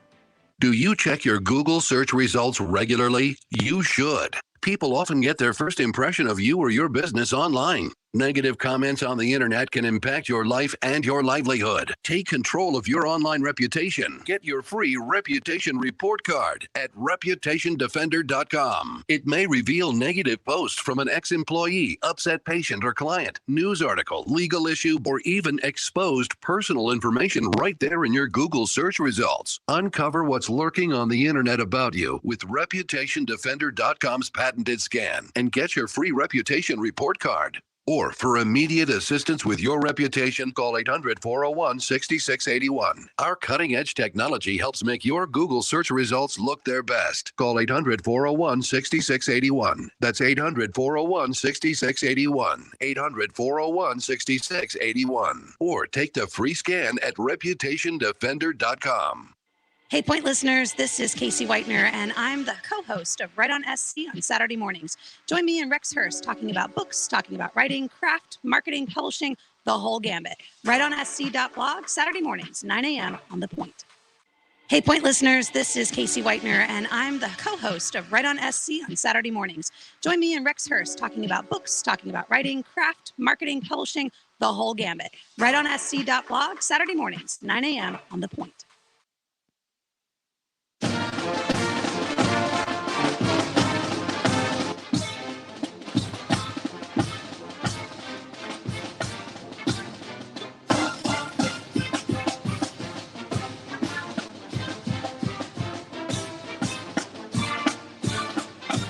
Back we are on the high school football scoreboard, our final half hour on this Friday night. Good to have you with us on what was a beautiful night around South Carolina for high school football. We will get back to the scores here in just a moment. Let's go back to the phones and talk to a happy coach. Coaches know when we call them on Friday night, it's because they did something nice. Let's welcome in Coach Dan Jones from Gaffney. The Indians continue to roll right along. Having to search out opponents, and they found one in Charlotte in Mallard Creek, usually one of the better teams in North Carolina, and the Indians took care of business tonight, 38-14. Coach, congratulations. Appreciate you being with us. How do you feel about your team's performance tonight? Well, certainly anytime you get a victory, you're excited about that. I think we played a very, very big athletic team tonight and created some turnovers and got couple of short fields and got the momentum going, and that's what propelled us tonight. Who kind of stood out for you that you recall, offensively, defensively? Well, on offense, quarterback Grayson Loftus had a good game, and Deshaun Corey, one of our receivers, hooked up for a 45-yard score, and he made some good decisions with the ball tonight in the backfield. Ken Littlejohn, one of our two tailbacks, had a great night, had 135 yards rushing and took care of the football. You know, I guess that's one of the reasons we're 3-0 is we've had no turnovers this year so far and taken the ball away 9 times. So we +9, and that always helps. No question about it. Let's go to David Shelton. David, question for Coach Jones? Yeah, Coach, Gaffney has had a history of very good quarterback play over the years before you were the head coach, since you've been the head coach. What kind of player is Grayson? I mean, what he's not a Kentrell Jones type of player, that you should just do amazing things with his legs and his arm, but he seems like I saw him a little bit on the huddle film. He's very I mean, he's very calm. He kind of just does everything well. He does. He's sure of himself in the pocket. He steps up and he reads the defense, gets the ball thrown where he's supposed to, and he's just got a good sense about him, football sense. He reads inside zone for us and the outside zone, and then he reads our RPOs, and then he reads our passing game coverages, cover 3, cover 2, man free. He knows what the defense is in, and he knows where to throw the ball. He's just a leader on our team. Well, do you think you'll play a normally scheduled game next week, or are you already looking for an opponent?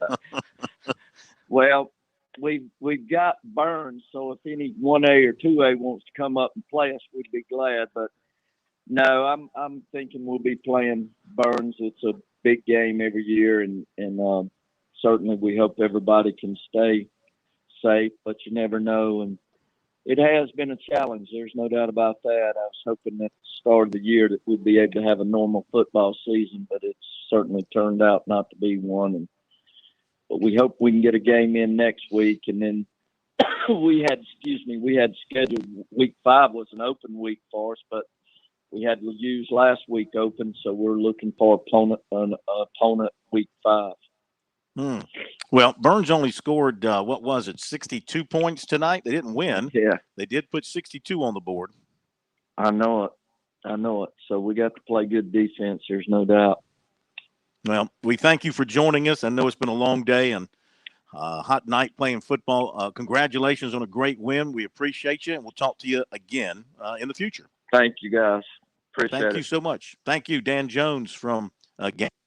They continue to roll along. Let's go to Ian Guerin, who joins us. He, too, was at the Oceanside Myrtle Beach game, and he can share some thoughts on what he saw from the Seahawks and from Oceanside as well, in what was a classic, really good football game. Ian, I know you covering football down there in Horry County, y'all been hard hit by COVID. So I know you're glad just to see Myrtle Beach get on the field finally. Yeah, I mean, we had two teams tonight in Horry County that played their first game. I mean, Sockasty went over, played the rivalry game at St. James. I mean, and they've been hit pretty hard too. To consider that, two of the Myrtle Beach area kind of mainstay schools were playing their first game in the fourth available week in the season. I mean, I think that's kind of a good microcosm of what we've been going through over there. Yeah. What do you think of Myrtle Beach, considering they've been doing nothing but practicing this whole time? Well, and that's the part of it, and I really concentrated that on my gamer tonight, was that yes, they've been practicing, but they've only had 4 practices in the last 3.5 weeks with a full complement of players, because even in week 0, they weren't under a full team quarantine, but they were out guys, and then they went into quarantine for weeks 1 and 2. So, they on Monday, that was the first practice that they had with what can be considered a full roster. So you're talking about 4 practices, and one of those being a Thursday walkthrough before going and playing a team that's played 3 games. Shelton and I talked about that in the press box tonight, is that, if that's a normal week 3 game for both teams, I think Myrtle Beach probably runs away with it. I mean, we saw their 2 big stars have monster games tonight, and then all around them it was kind of a bunch of pieces of guys that weren't really sure of themselves. They weren't really confident in their roles, and so Mickey Wilson just relied on his 2 studs and just said, hey guys, just go get us a win, and they did that. I don't know if Shelton gave you any of the stats, but Ryan Berger threw for 335 and ran for another 68 or 69 yards, threw for 4 touchdowns. Adam Randall had 205 receiving and ran for another 80. He had 3 touchdowns. He ran for a 2-point conversion out of their Wildcat package, which we've talked about that a lot in the past. They call it Rhino. So I mean, he basically just let those 2 carry them to a win in a game that maybe otherwise wouldn't have been a 3-point game. Sure. So what's the prognosis around Horry County about more schools getting on the field? Yeah, I mean, Ainer's looking for, a game next week. Green Sea was supposed to come back next week. They've only played once, and they were the team they were supposed to play next week canceled on them, so they went and picked up South Columbus, just across the border, and, it looks like, we've got a good chance of getting all 9 teams on the field next week, but again, every day is something new, so, I think everybody's just kind of crossing their fingers and hoping at this point of the year, Myrtle Beach and North Myrtle Beach start region play next week. Carolina Forest, Conway, Sockasty, and St. James, start what is supposed to be their real region games in 2 weeks. They're doubling up through the schedule, and they're using those kind of as backup games. But right now, I mean, it's just kind of do what you can to play. Loris played tonight down at least 10 players that I know of. They went over to Shiraw. They were missing a whole bunch of varsity players. They had to bump up JV guys, but they just want to get on the field, so they do what they can. And I think at this point, that's kind of going to be the MO, and I think you're going to see some guys get rest when they can, because so many of them have to play 2 ways. Yeah, that makes sense. Ian, as always, we thank you. Have a great weekend. We'll talk to you again next week from somewhere. Sounds good. Thanks, Corn. Thank you, buddy. All right, Ian Guerin, story there on the, more on the Myrtle Beach Oceanside Collegiate. We've looked at it from 3 different angles. No angle bigger than the one that Shelton. I like the way he calls you Shelton. Just Shelton. Yeah. I was talking to Shelton. Does he not know your first name? He doesn't know your first name? A lot of them call me that. I either get called Bib, Shelton, or the D Train. A lot of people call me the D Train. The D Train. Okay. I call you the Bib. I'd call you the bib. All right, we got to hit a break, and on the other side, start going through these scores, but also get a live report from Chris Bergen. Just finished up post-game interviews with Jamie Chadwell and the Chanticleers after their win tonight, after their cover win, 27-point win over Kansas. Have that coming up for you. Oh, yeah, I still have to share my special strategy with you, Shelton. We'll do that, too, here in the next few minutes. Here on the High School Scoreboard, brought to you by Founders Federal Credit Union. Back in a moment.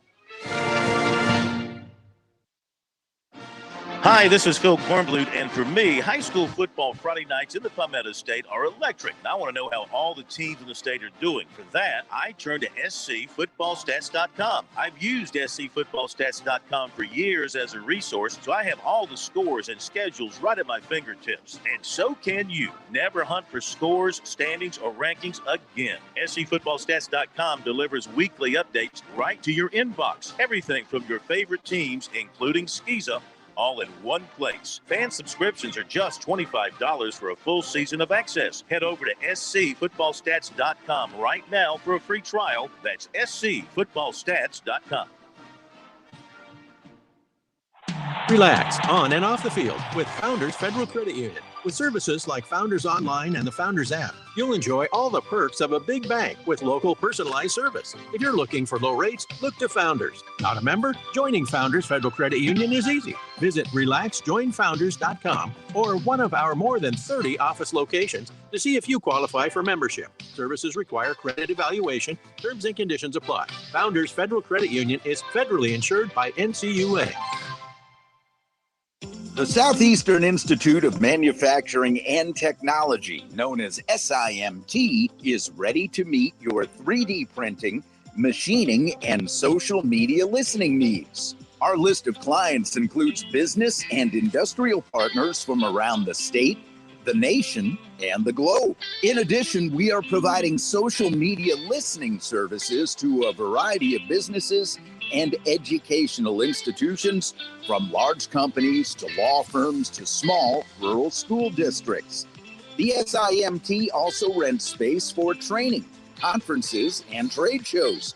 Catering services are available for events being held at the SIMT. We are dedicated to customer service and look forward to serving you. Check us out on the web at simt.com to see a full list of our manufacturing services, or give us a call at 843-413-2740.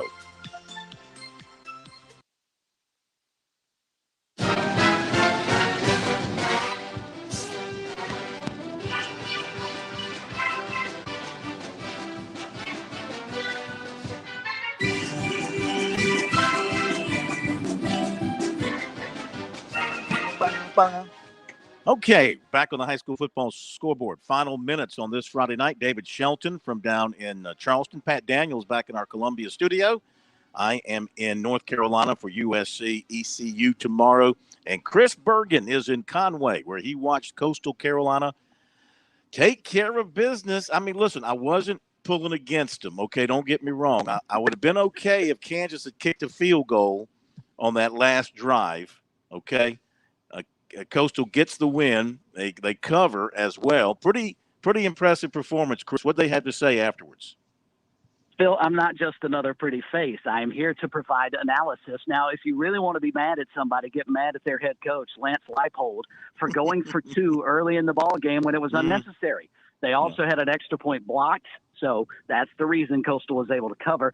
Jamie Chadwell, actually, you would think after a 27-point win over a Power 5 opponent and in front of a record crowd of over 17,697 to be exact, you would think he'd be all smiles. He was happy with the win, but not happy with the way they played. He felt like they left, believe it or not, left points out there. They made some critically bad penalties. They actually had a turnover tonight. Coastal, a plus 13 team all season last year in the turnover margin. They're actually -1 so far this year, with the only turnover coming on a Grayson McCall fumble in this ball game. But otherwise, really hard to be too displeased with Coastal's effort. They roll up tonight over 400 yards of offense. As a matter of fact, they hit 460 tonight. Grayson McCall nearly flawless, passing the football 17 of 21, 245 with a pair of touchdowns. Reese White, He goes over 100 yards tonight after Shamari Jones rushed for over 100 yards last week against the Citadel.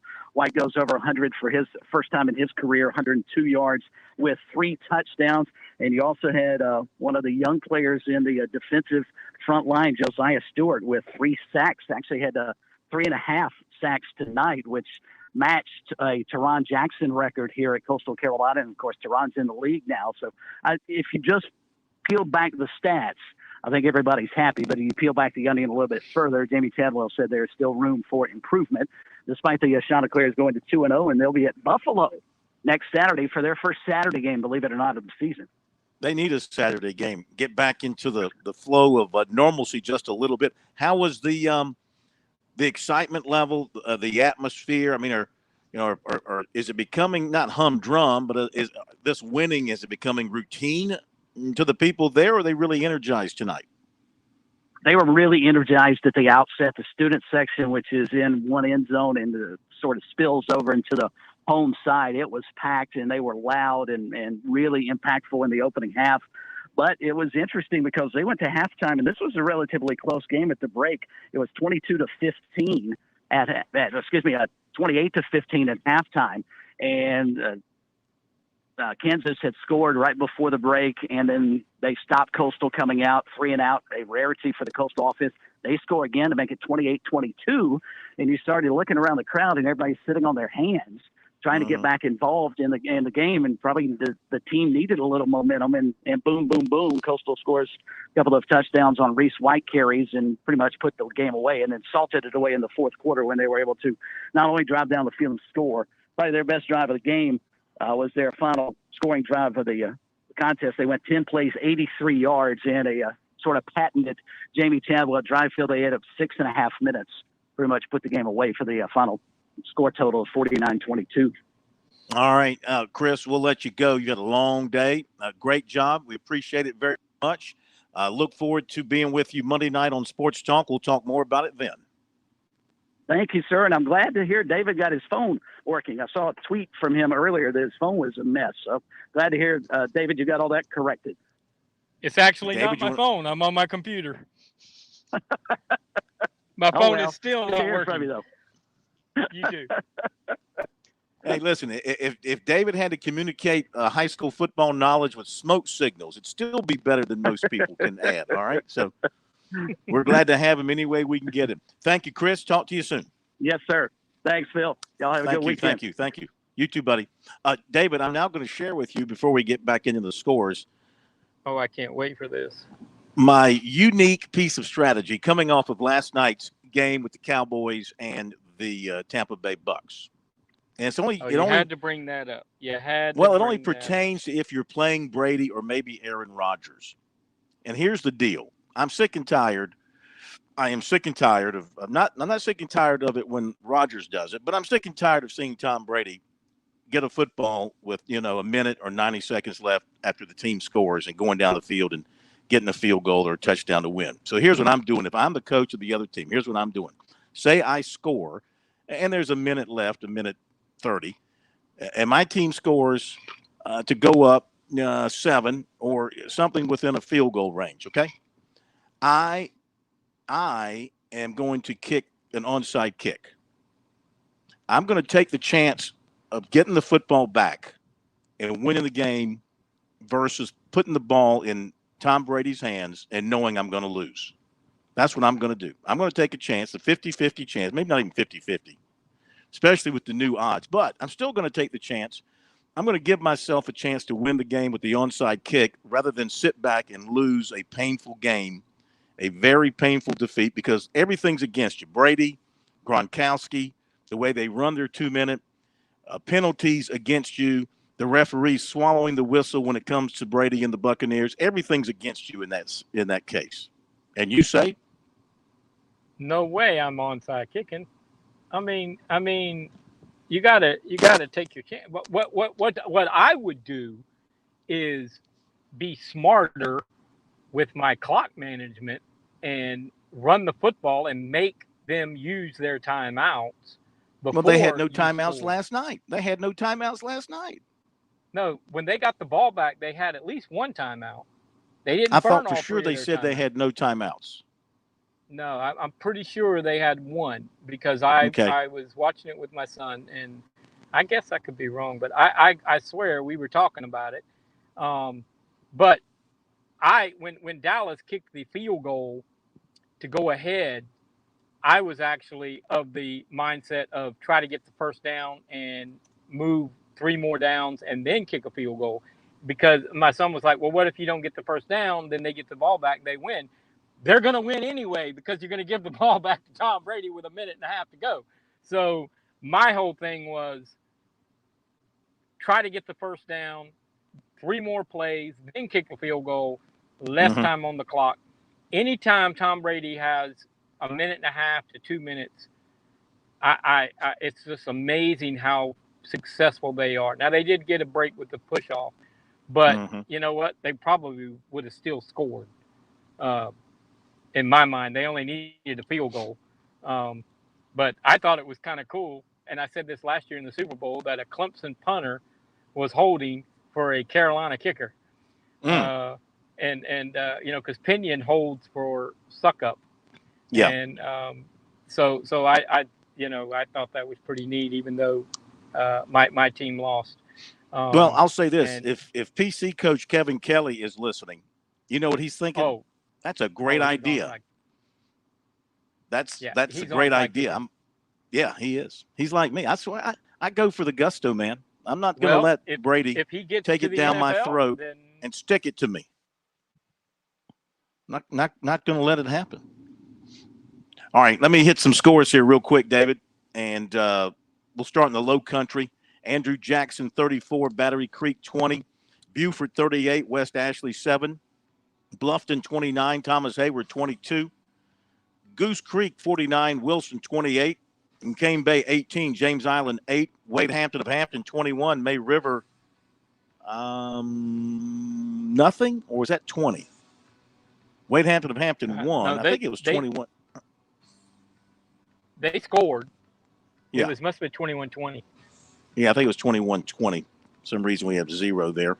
Myrtle Beach over Oceanside 34-31. Philip Simmons 21, Bishop England 12, Well Branch 41, St. John's nothing, Stratford 15, Hanahan 14, Timberland 26, Lamar 14, and Baptist Hill 36, Scotts Branch 12. Do you know if that Military Magnet Cross game was canceled? Yeah, they didn't play. Okay. PD Grand Strand, Piedmont, North Carolina 34, Central 28, Chesterfield 42, East Clarendon 20, Lakeview beat Fairmont of North Carolina 24-something. Fairmont's score is missing on my sheet. Oh boy. Green Sea Floyd's in South Columbus. I've got Green Sea with 14 and no score for South Columbus. I think didn't Green Sea win that thing? We got a couple of empty spaces on the scoreboard here. Gilbert over Hartsville, David, real quick. Thoughts on this one? Gilbert beat Hartsville 48-47.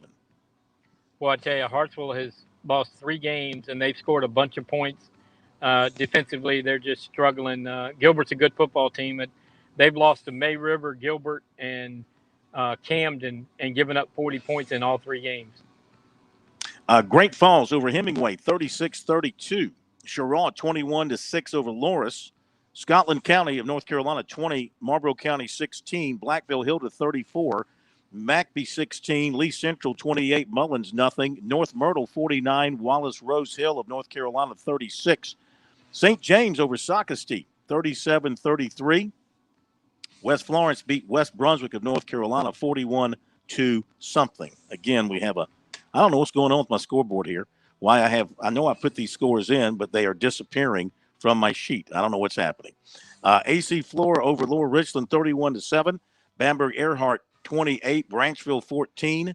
Keenan, 42. C.A. Johnson, 16. Denmark Oler, 42-0 over Eau Claire. Westwood, 32. Fairfield Central, 35. And Westwood, 32. It was Gray Collegiate over Ridgeview, 28-18. Irmo beat Crestwood, 46-18.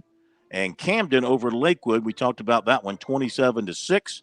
And Ridge Spring Monetta, 58. Louisville, 50. Lexington, 41. Airport, 14. Saluda 52, Midland Valley 19.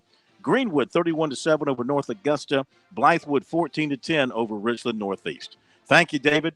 And thank you, Pat. And thank you, everybody, for being with us tonight here on the High School Scoreboard. We'll see you next week. Weekdays from 7 to 9 on The Point. It's Kev and Brian in the morning. The news, the traffic 4 times an hour, and your daily forecast. Topics to wake you up, topics to make you smile and laugh. Hope you'll join us. The Point. The Point. WQXL Columbia, W264DF. Grills, outdoor kitchens, fireplaces. Summer sizzle starts with Bart. This is 107 The Point.